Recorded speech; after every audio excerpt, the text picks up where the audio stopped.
Hello everybody, Gbenga Olatunji here, welcoming you to GJAMES Associate channel where we are looking at all about benchmarking today.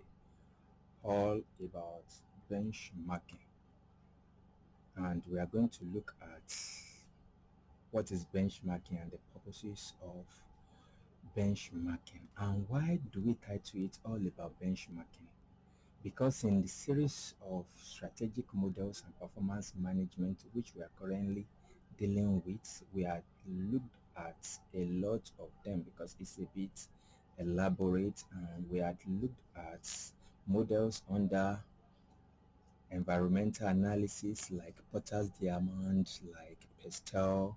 We had looked at other models like SWOT analysis, value chain.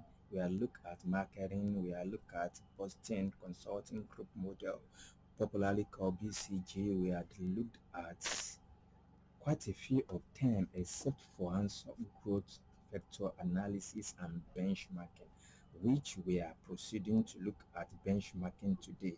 5 force model had been looked 5 forces model rather has been looked at. We are proceeding to look at benchmarking today, and it's a bit elaborate, and that is why we say it's all about benchmarking. So we are going to be looking at what is benchmarking, the purpose of benchmarking. We are going to be looking at the potential benefits we are going to enjoy when we embark on benchmarking. We are going to be looking at methods of benchmarking which are a bit elaborate.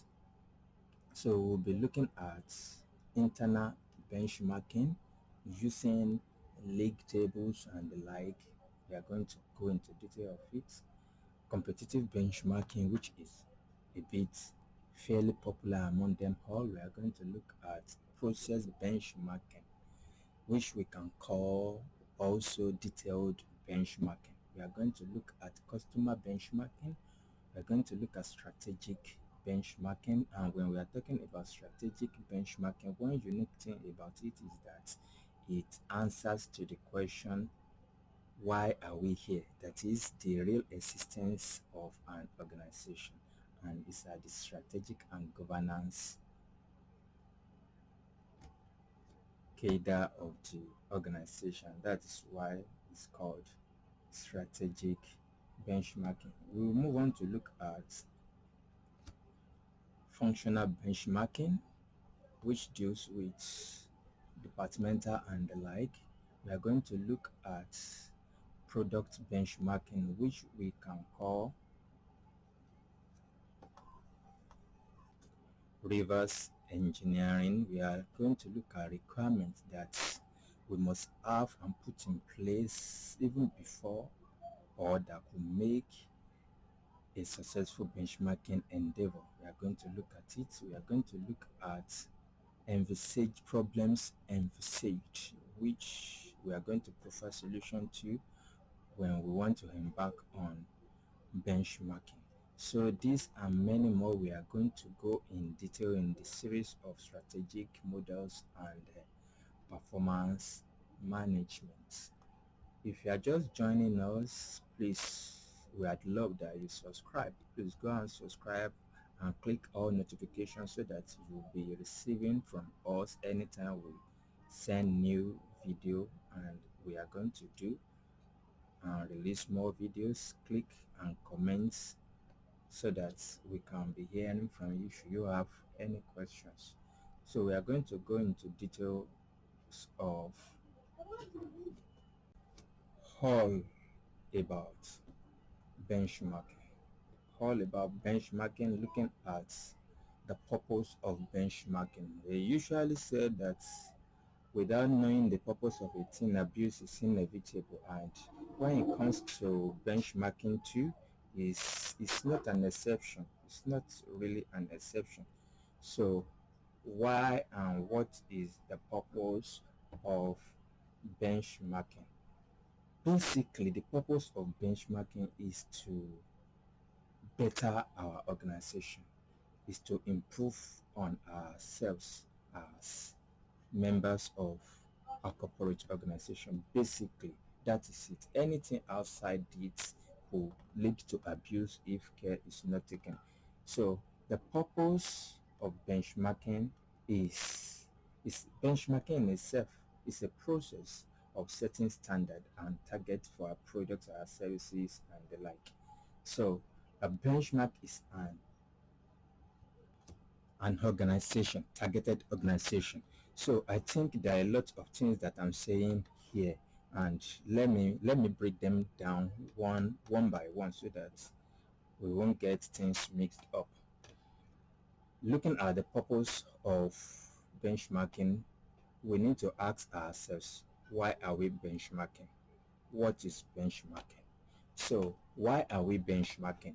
I said we are benchmarking primarily to better our organization and improve on ourselves, and anything outside it could lead to abuse of the benchmarking exercise.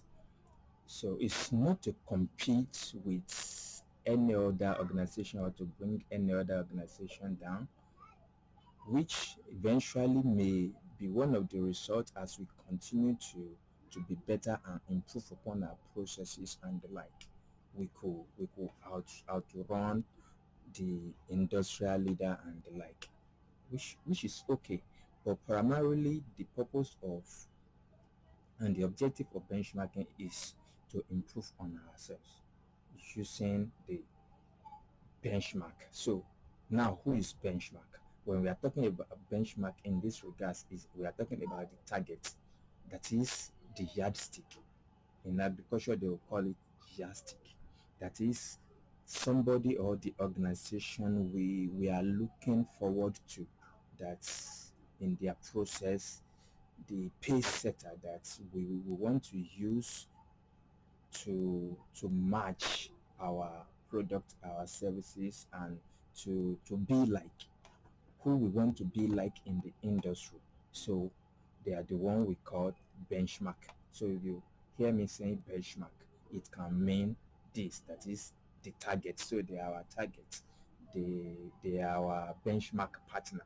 So I've given like three thereabout names for a target, that is a yardstick, an organization, industrial leader, a pace setter that we want to be like or be better off if possible. And we had discussed what the real purpose of benchmark endeavor is actually is. So the benchmark process. Let us talk about the process that we are going to undertake when we are talking about benchmarking. It is important that we know that benchmarking should be continuous. It's not a one-off process, because if benchmark is a one-off process, that means the benefits that we will enjoy will not be continuous too. When we improve on ourselves, we must continue to improve on ourselves, not improve and stop. When we improve and stop, others that are improving continually will come and leave us and be ahead of us. So for a benchmark process should be continuous. That is one of the things that we must equally know.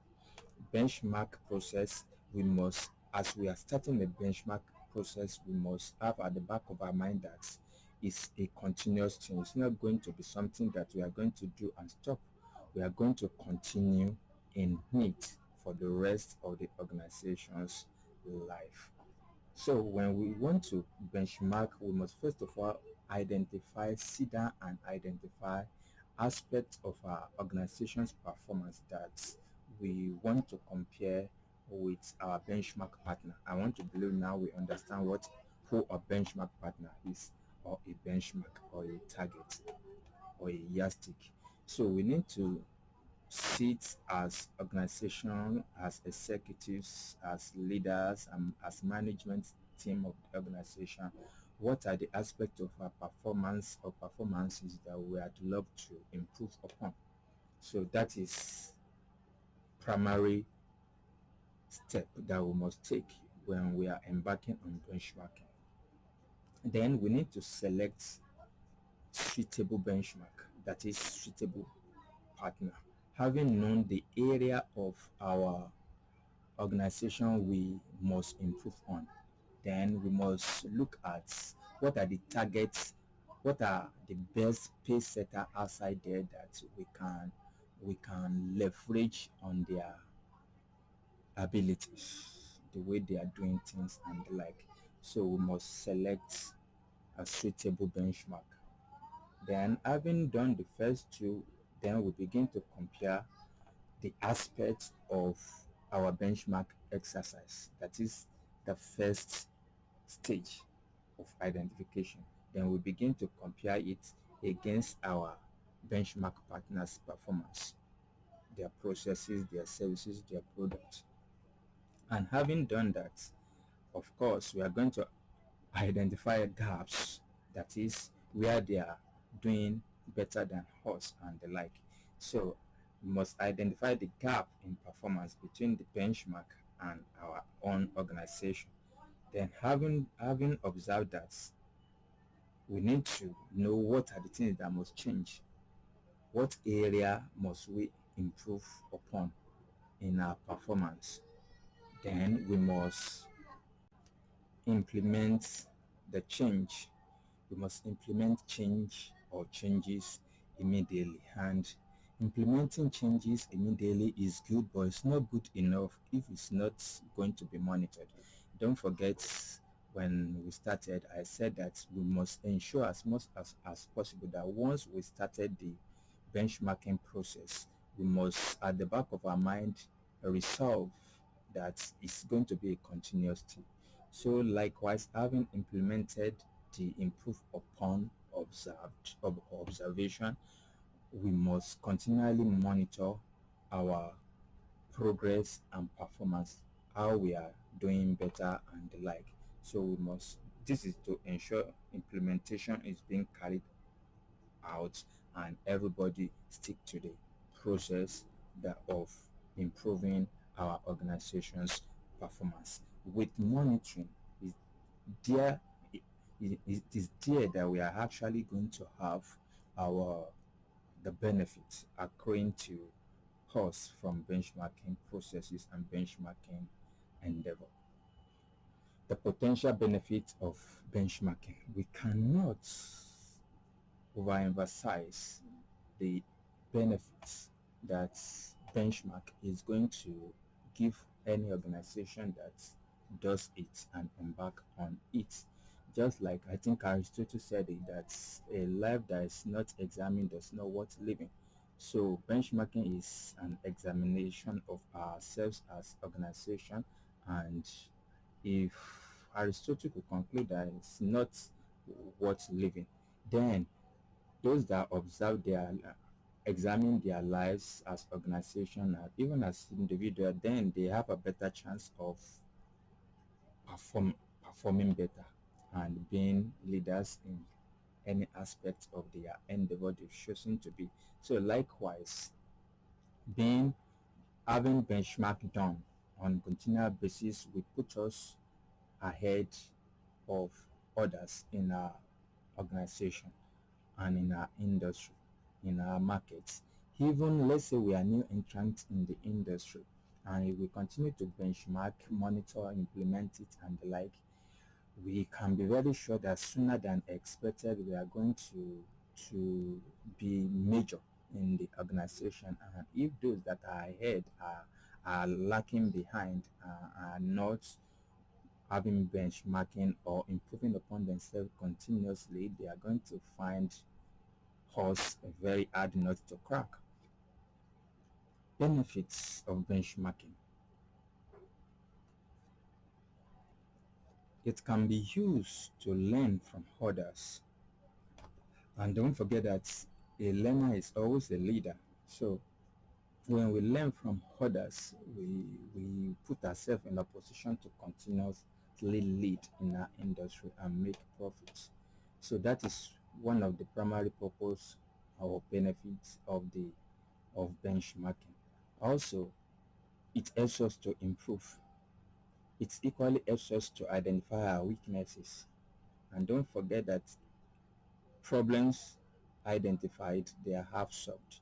So it's a good benefit when we know what we don't know, if I can use that word. So that is a weakness. When we co-identify and reason along with our weaknesses, it becomes strength for us. Last but not least, I'm going to mention it encourages continuous improvement, because we know that this aspect of our business, we are not that strong in it, so we always ensure that we don't lag behind there. So it puts us in a conscious position, and consciousness is very good.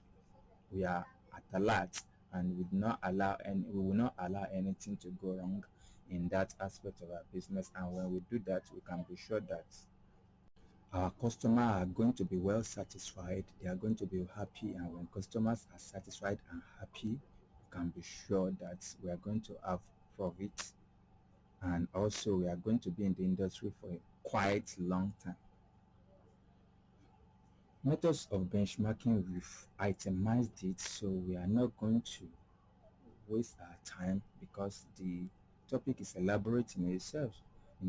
So we are going to move on to internal benchmarking as one of the methods of benchmarking earlier itemized. So when we're talking about internal benchmarking, well, what do we really mean? So internal benchmarking, like the name suggests, it simply means we are looking inward. We are internalizing our own matter or matters. Basically, when we are having internal benchmarking, we are not looking at outside. We are looking at, for example, best of our best. Maybe we are a conglomerate. We are looking at aspects of our market niche and company that is doing well. And let's say as a singular organization, we are looking at a department within us that is very strong, and what other departments can learn from the department. So now that particular department that is doing well is now our internal benchmarking partner. It's our target that we are using as yardstick for others to improve themselves upon. So internal benchmarking uses a benchmark inside the organization itself. Other parts of the same organization are compared with the benchmark or benchmark partner or target or yardstick. Please don't forget, because they can be used in our examination interchangeably, so that we will not be confused. So when we internalize, one of the way we can easily do it, we can have a league table. We can be wondering, especially for some of us or many of us that are soccer lovers, or generally sport, any kind of sport, who hear leagues and things like that. So, but the league we are talking about now is not sportish, is the economic league that we are talking about now. So we can break ourselves down into smaller units, having a table or a graph or a chart, which we call league now. That is, we are setting ourselves against one another, the performer and those that need to improve themselves upon. It's just like in in some established countries, their education, like in the US, they have Ivy League schools. So they are the best of the best, that everybody that value education would want to be. So they call them Ivy League school.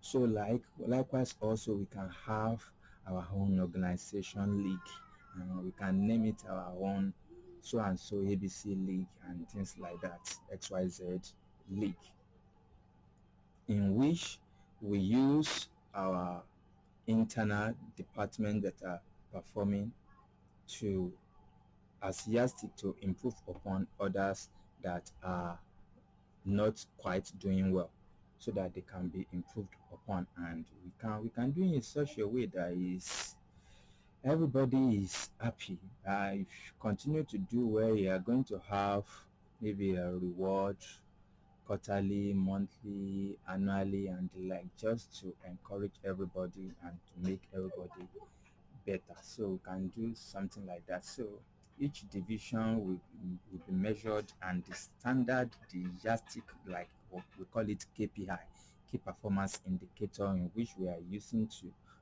know which organization is, which department rather, is doing well and which one is not doing well, will be known to everybody in the league, so that everybody can play by the rule. Then we move on to competitive benchmarking or competitors benchmarking. So this is externally focused.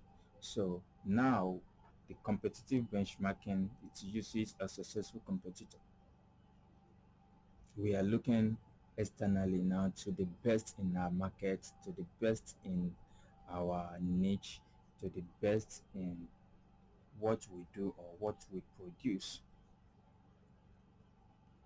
So competitive benchmarking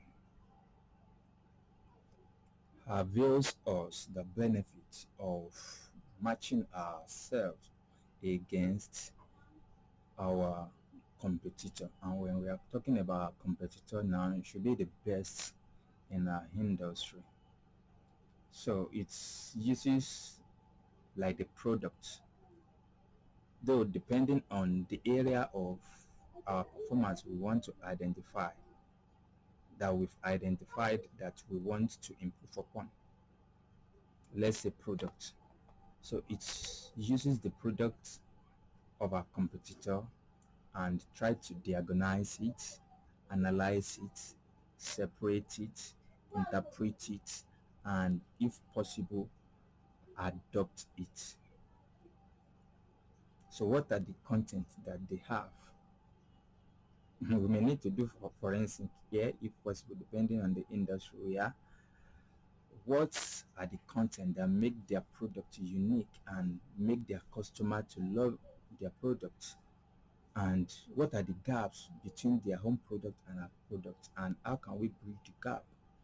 So we can use them to identify and to improve upon our product. Though it comes with its challenges, and one of the challenges is which competitor will want to release valuable information or want to partner another competitor because they want to improve on themselves, and knowing that when they improve on themselves, they may most likely will be strong competitor against the initial performer, and if care is not taken, they may leave them behind. So it's difficult to have benchmark information when we are talking about competitive benchmarking. So this is one of the problems that competitive benchmarking will bring, and we must be ready to overcome it. There are so many ways to overcome and to gather information actually, and one of it is like doing mystery shopping. We can engage independent mystery shoppers, or even there are some organizations that specialize in that, so that our competitor will not see us come to their shop or to their office and directly, of course they are going to decline. Okay, so it must be done in a coded form. So to benchmark effectively using competitive benchmarking, it is necessary to obtain meaningful information and reliable information, and if care is not taken, they are not going to give us reliable information unless they do not know who we are when they are releasing the information. So many times when we do something like this, we must do it in disguise and the like a customer and the like. Another problems or challenges that we can encounter using competitive benchmarking is the cost may be high. Don't forget that the competitor will not want to partner with us in the first place unless they do not know our intention. Two, we may need to deploy and employ the service of professional mystery shoppers, independent organization from ourselves. Then it leads us to another challenge. The cost of implementing competitive benchmarking may be high, if not very high. Of course, it is not prohibitive, but it may be expensive. But why not if the benefits? Of course, if the benefit we outweigh the costs, nothing said that we should not implement or embark on competitive benchmarking. Another challenge that competitive benchmarking may come with is that of even our employees may misinterpret it. It's possible for our managers to think that we want to benchmark so that they can see the non-performance and gaps in their deliveries and that their jobs are at risk. So we need to carry them along and explain to them that the reason or the purpose and intention of carrying out competitive benchmarking is simply to improve on our products, have more sales and more profitability, not to lay off and the like. So another challenge basically is the challenge of human resources perception to the outcome of competitive benchmarking. Another challenge that competitive benchmarking can come with is it can lead to serious litigation if not done properly. It can lead to litigation from our competitor if they are aware and they can prove it against us. So when embark on competitive benchmarking, is better done coded, is better done with all due care and diligence professionally.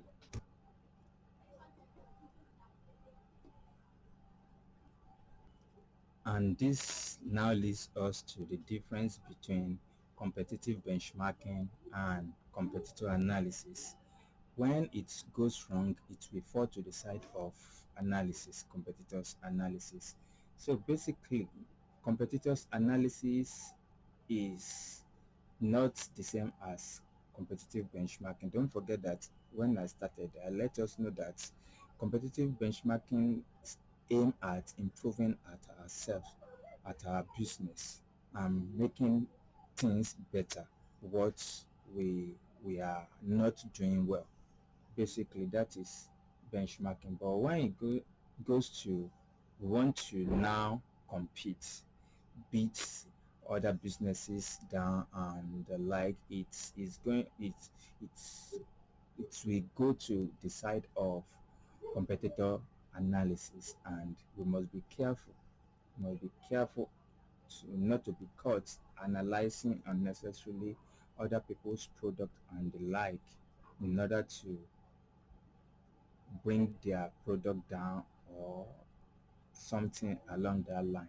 So basically, that is the difference between competitive benchmarking and competitor analysis.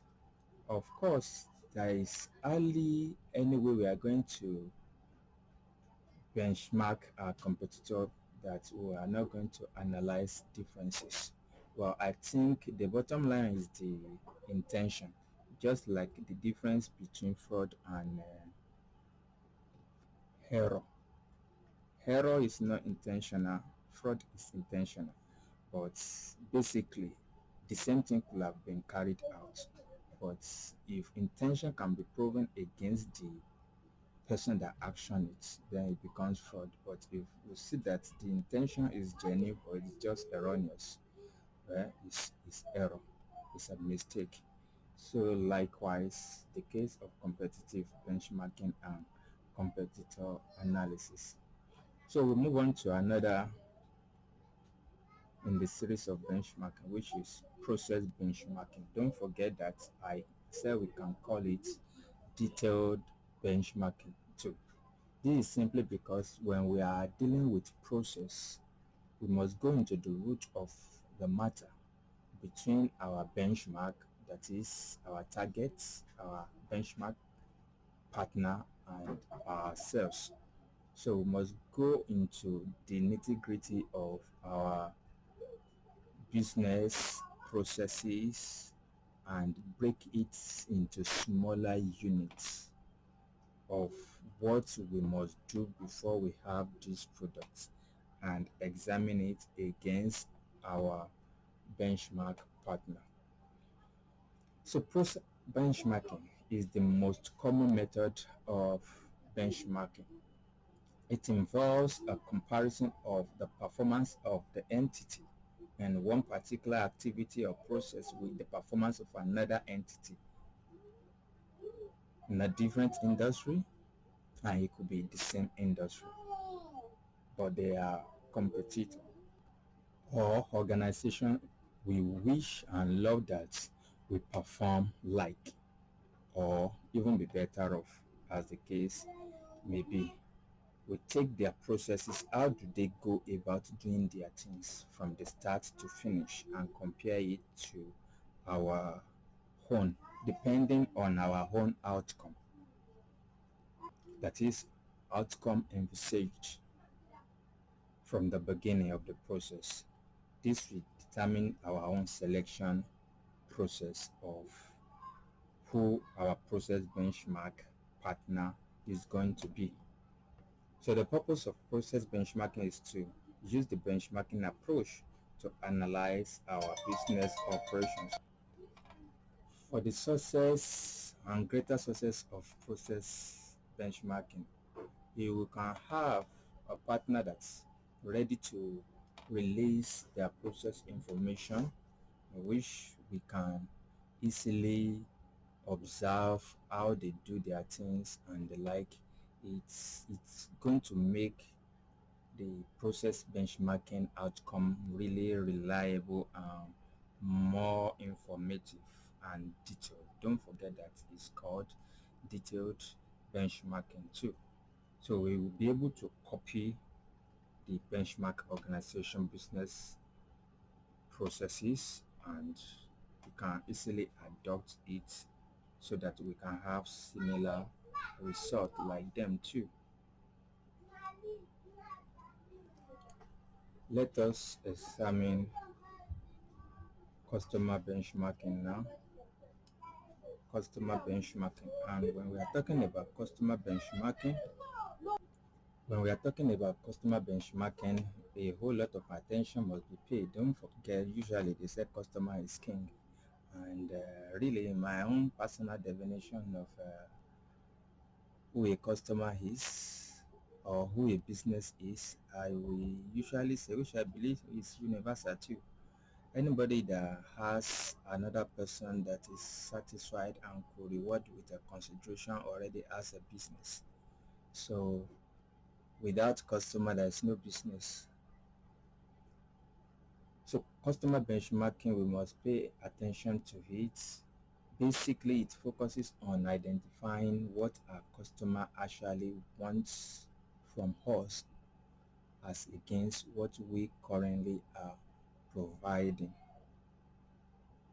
what customer expects and what we are delivering. Basically, that is customer benchmarking. So it's a form of feedback from customer which we must deliberately try as much as possible and make a conscious effort to get from the customer, so that we can use it to improve our product and service delivery to them. So the gap identified now between customers' expectation and our reality can now be bridged, and that is the essence of customer benchmarking, and is quite important that every organization should have customer benchmarking.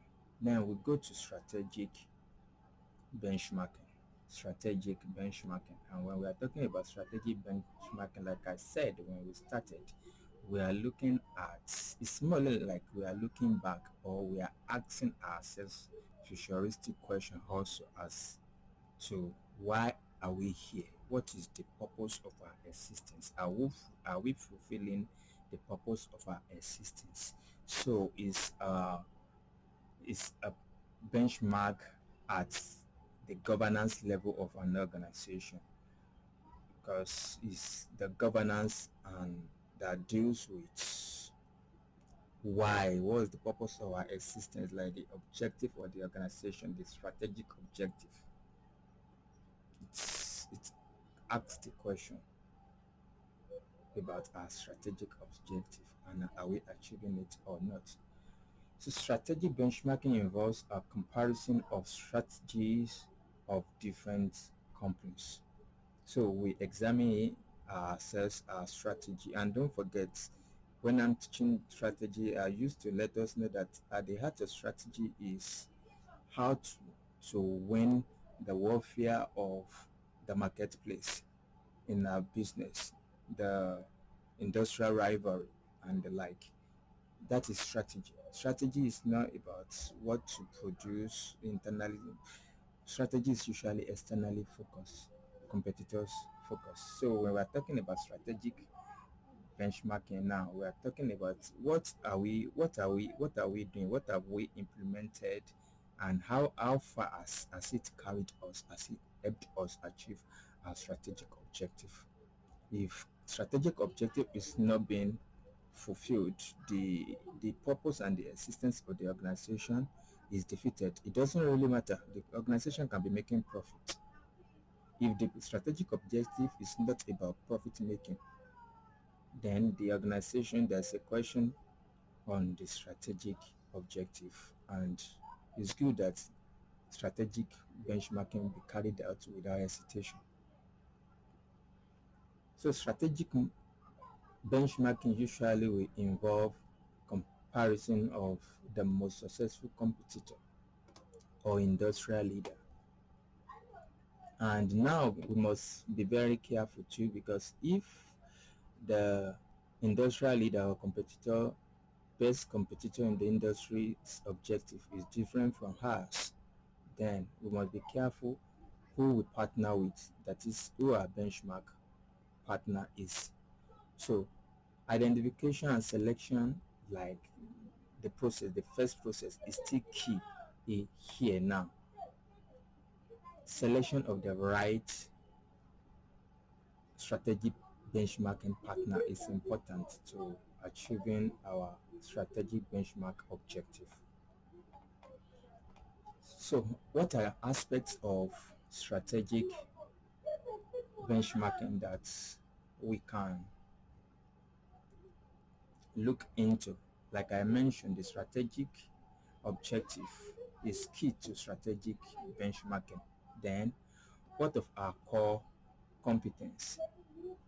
What of our core competence? And when we are talking about our core competence, we are talking about what we can leverage on for our competitive advantage. Our process capability, we need to strategically benchmark it too. The product too, strategic alliance or alliances is important. So when we look at the life of the industrial leaders, that is in our industry, we could see that those organizations or their directors have influence with some other, maybe known or unknown, but notable and powerful names in the industry, both corporate and individuals. But these give them a leverage over us. So we may need to know them, we may need to move with them, we may need to relate with them too, so that we can enjoy the same benefits and improve upon ourselves as it comes to our strategy. The use of technology, we must strategically benchmark the use of technology too. This is a critical aspect of organization's life that we must benchmark now. so that we will not be using outdated and archaic method of business operations while the world has moved on. So technology wise, we must benchmark so that we can put ourselves in position for the future and to be relevant and even to make good products and better services. Customer satisfaction continue to increase, then we know that we can have retention and profitability, if that's our strategic objective anyway, in the nearest future for our organization's sustainability. Functional benchmarking is another benchmarking that we are looking at, and when we are talking about functional benchmarking, we are talking about looking inward. We are talking about looking inward to ourselves, into departments, that is business functions that we have in and within our organization. And in every organization we have a lot of functions: sales, marketing, research, and these are critical functional area of our organization that we must not overlook when we are carrying out functional benchmarking. So we can look within and examine ourselves against the best practice in our industry, look at ourselves and make a comparison with the best and the industrial leader and how their business function actually are being laid out, carried out, interrelate, and this can help us improve upon our area of functionality, which eventually will lead us to greater benefits as an organization. So functional benchmarking looks into different functions in our organization, while process or detailed benchmarking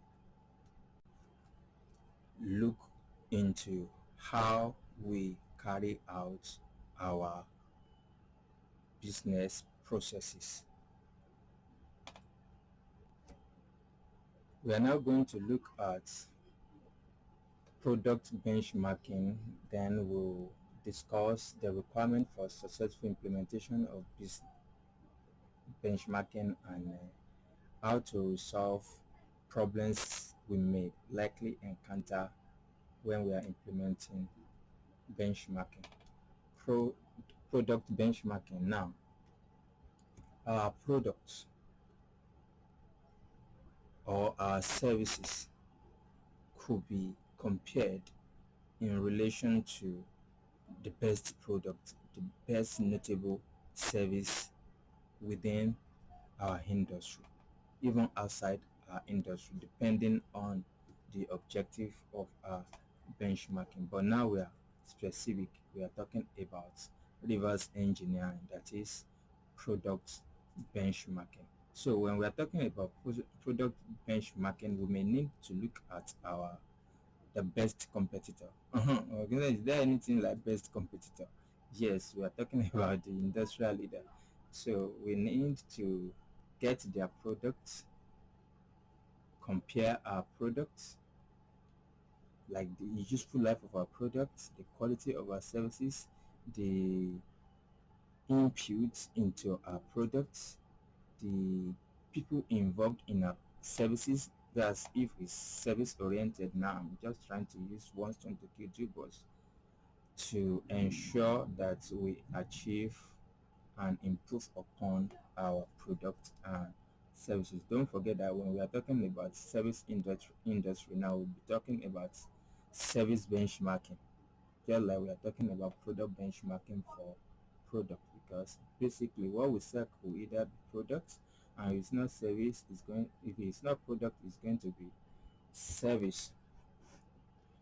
So the comparison will usually look like at the competitor's cost, of producing it, and when we are talking about the costs, we are going to be talking about, if possible, if we can have the information, if the benchmark partner can avail us the full cost.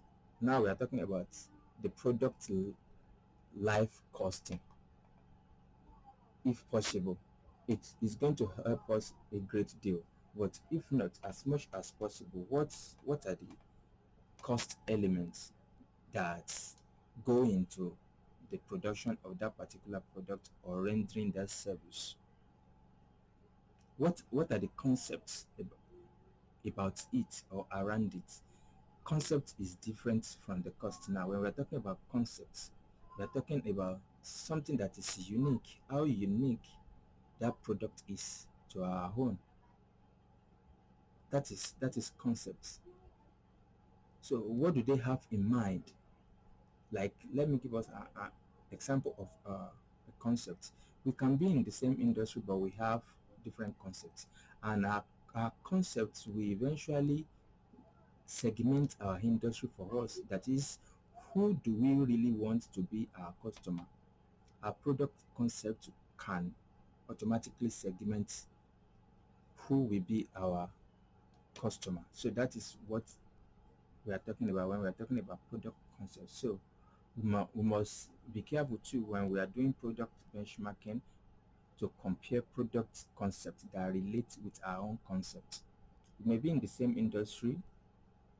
The cost comparison may be fair, but it may be unfair when we are benchmarking against different products as per its concept.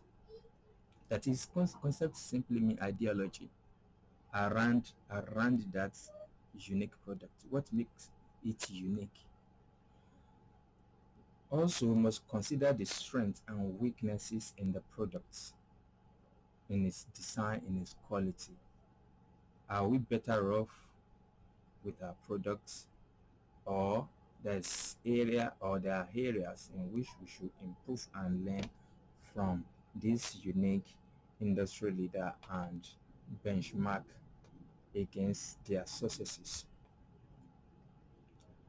We want to look at requirement for successful benchmarking, and this is key.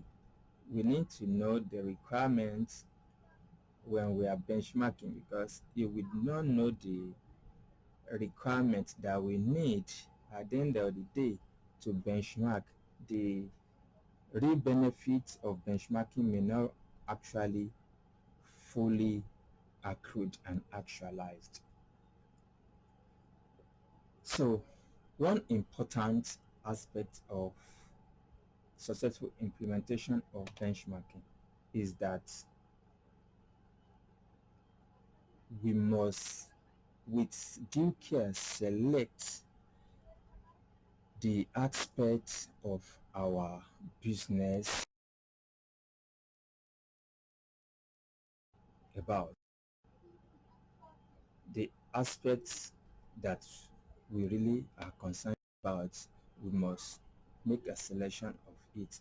Is key. Like we just talked about concepts, the costs relationship may be fair in comparison between us and our benchmark partner, but if their product concepts, their product ideology is different, it should not be good that we benchmark against such a product because of that uniqueness of the ideology, which we call concepts. So selection is very important. The selection of our partner, the selection of the key area of our own organization we had love to improve upon.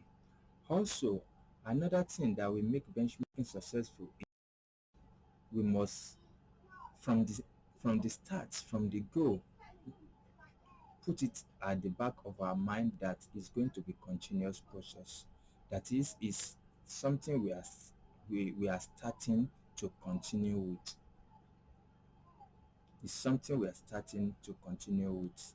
Is critical for the success of benchmarking implementation, because if we do not continue, that means the benefit will just be for a while, then it's go back to reverse gear, and then the benefit of what we ordinarily should have enjoyed and continue to enjoy for the effort we've put in before may be lost. So successful benchmarking selection is key of our partner, of the area of our performance we want to improve. Also, we must let it register in us that it's a continuous business endeavor, that we want to undertake benchmarking continuously. Also, when we are benchmarking, it should be as open, and we should be open to ourselves as much as possible and open to our partner as much as possible. Don't forget, like I said before, if care is not well taken, it can lead to unnecessary litigation. So openness can avail us this litigation and the like. So we should be as open and as professional about it as we can. And also, we must see benchmarking as an endeavor to better improve ourselves continuously,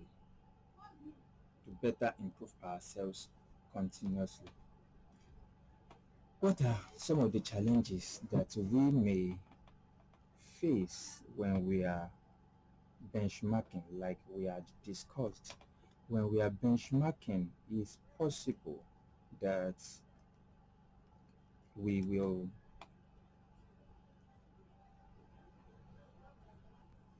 not have reliable information as expected from our benchmarking partner. This should not discourage us. It's part of the challenges that come with benchmarking. But as much as possible, we should be decisive about it and go for information the best way we could possibly get it. Also, it might be difficult to identify critical process in our business endeavor, and it's one of the key aspects of benchmarking process. As we've discussed, is key that we identify the areas. It's key that we know ourselves very well before we start to benchmark, so that we will not mismatch, we will not compare organizations that are unique and have different concepts, that have different strategic objective than ourselves. Meanwhile, their strategic objective are not well known to us, and if their strategic, I'm using this as example, but their strategic objective is different from ours now, we'll see that trying to compare will not be the best idea, not to talk of implementing, because when we implement wrong selection of partner, wrong selection of our area we want to improve on, we are not that open to ourselves. We, at the end of the day, we observe one thing, and the thing we are going to observe is that the objective is already missed. That is, the benchmarking processes, benchmarking endeavor may not lead us to the right results that we actually expected. For this not to happen, we must try as much as possible to ensure that we make right selection and go for reliable information as much as is practicable and could help us. So we had looked at the meaning of benchmarking, the purposes of benchmarking, We had looked at the benefits of benchmarking, which we cannot overemphasize in the improvement of our organization, in the longevity and going concern of our organization. We had looked at so much methods of benchmarking, like the league table. When we have league table, it can help us to match ourselves against ourselves, just like in the sport or in some educational league like Ivy League. It helps us to internalize our benchmarking. And when we are talking about internal benchmarking, we are looking at ourselves, the best of us, to help us compare to the rest of us to that we need to improve on. Then we talk about competitive benchmarking, in which it is usually competitors focused, and we said we must be very careful when we are looking at our competitor to ensure that we look for the best, we compare and benchmark against the best, we try as much as possible to get best or unreliable information, and we must select our benchmark partner very carefully so that their unique objective, their strategic objective, and their conceptualization will not be missed. And if we do not have the same concepts, it's not good that we benchmark against them. Process benchmarking, we say, is could be called also detailed benchmarking, in which we look at detailed nitty-gritty of our business processes from the beginning of a product to the finishing line. Everything that we go into it, we check it against the best performer, maybe in the industry, maybe outside our industry, and the market, depending on the useful information we can get and the result we intended to actually achieve. Also, we had looked at customer benchmarking, and we say when we are benchmarking customer is a form of a feedback, which is very important so that we can produce what the customer actually intended to buy. Like one of my mentor in business coach, I say the best performer of organization are those that produce what the customer actually wants, not what they want to produce. No, oftentimes we say follow your passion. We are advised to follow our passion, but sometimes, as good and as intelligent as that may sound, if what we are passionate about is not what people want or what people want to buy, we ask ourselves how productive, how profitable, are we going to be? And even when we are profitable in short term, can it stand the test of time for the long haul? So that is that about that. Then we talk about strategic benchmarking, and we say it usually asks the question about our organization's existence. Why are we in existence? Are we meeting our strategic objective? Are we delivering as intended and the like? Are we making the communal impacts that we intended when we set up the organization? So these are the aspects of selection that strategic benchmarking will look at. Functional benchmarking, as discussed, is about looking inward, also now about our organization's functions, the sales, the marketing, the research department, and host of others, and setting ourselves against the best performer in the industry, even outside our industry, and try to improve on our functions. Product benchmarking, this another pure competitive or competitive benchmarking, in which we can equally call it reverse engineering, looking at the detail of the components, the costs, the concepts that go into the product production or rendering of a particular service. So this is product benchmarking, and we are service oriented. We can equally call it service benchmarking. We had equally looked at requirements for successful benchmarking just now, and how to overcome challenges of benchmarking, which we know it will usually come. Sometimes we may not be able to get information, reliable information from our partner as we intended. Is possible litigation could be imminent if anything goes wrong, and we need to be careful about it. But looking at all about benchmarking, we can conclude on one thing, that the benefits of it actually outweighs the other side of it. The benefits of it will actually outweigh the disadvantage or everything that may not be too good about it. So this leads us to strategic model and performance management, almost completing it.